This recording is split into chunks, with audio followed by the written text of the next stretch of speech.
Okay, guys, so I want to show you what I think is one of the most important, if not the most important ingredient for any of the essays you write, whether it's for the UCs or if you're going to try to write for personal statements, supplementals for your private schools.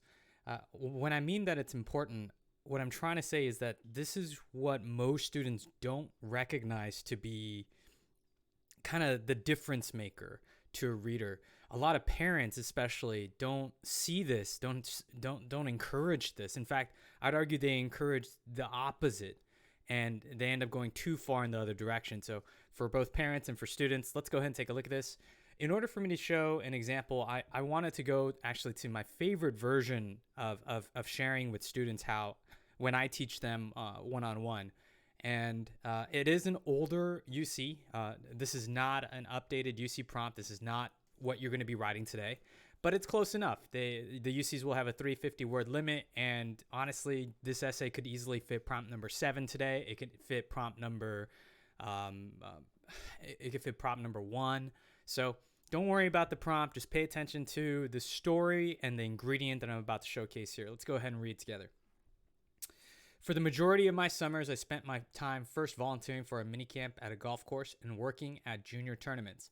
I coached young kids, taught them etiquette on the course, rules of golf, and ways to improve, all while instilling in them the belief that you can enjoy the game while you practice. Their willingness to continue even in the heat and their drive to get better strongly motivated me through the hours of herding over energetic children. I'm going to go ahead and bold that part too.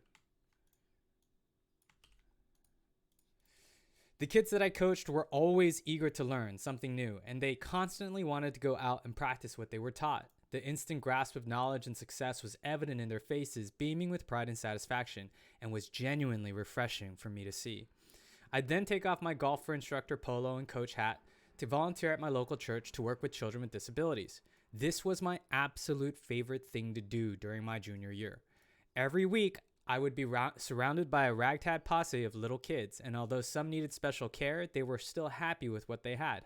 I felt like I had a special and unique connection with every child that I came across there. Some would pull me around the playground and ask me to watch how high they could swing, and others would show me their favorite drawings.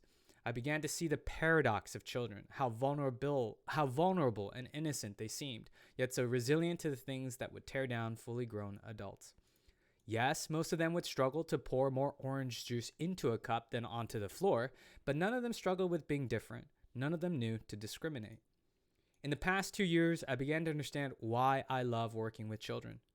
Watching kids swing clubs perfectly without overthinking mechanics and being in an environment where it's okay to be different has definitely made me question why we complicate everything we do as we grow older. The carefree mentality and the equal love for others shown by all of these children makes me love what I put my time into. So as you can see, what I'm bolding and putting in red here are what I call introspection statements. There are concrete details. There's resume flexes where you're showcasing and giving me the who, what, when, where, why. But then you need to be able to opine on it. You need to be able to reflect on it, introspect on it. And so I often talk to my students saying, give me an introspective sentence here. The thing I want students to realize is just how much introspection there is, how much there is from top to bottom. That's another thing. It's a lot of students will first tell me the story and then they'll give me introspections in the last paragraph or in the second half. So it becomes very black and white, it becomes very clear that it's like overly structured.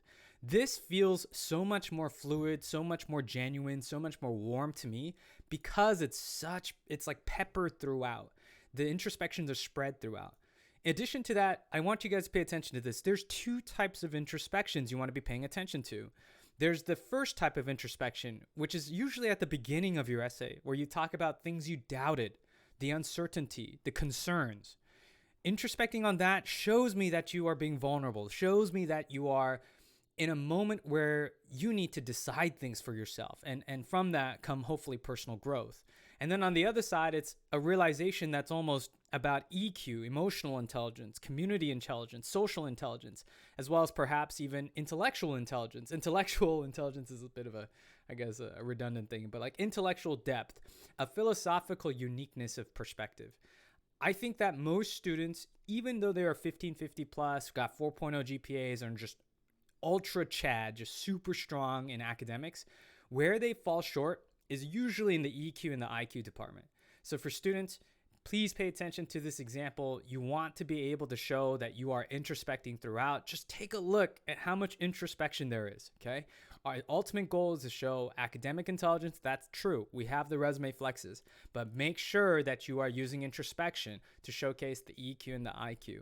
And yeah, if anyone watching has an essay they'd like and are comfortable with me putting in the showcase for my next video, please let me know. I'd be more than happy to give you an analysis of it so that everyone together can share. Other than that, have a happy 4th of July.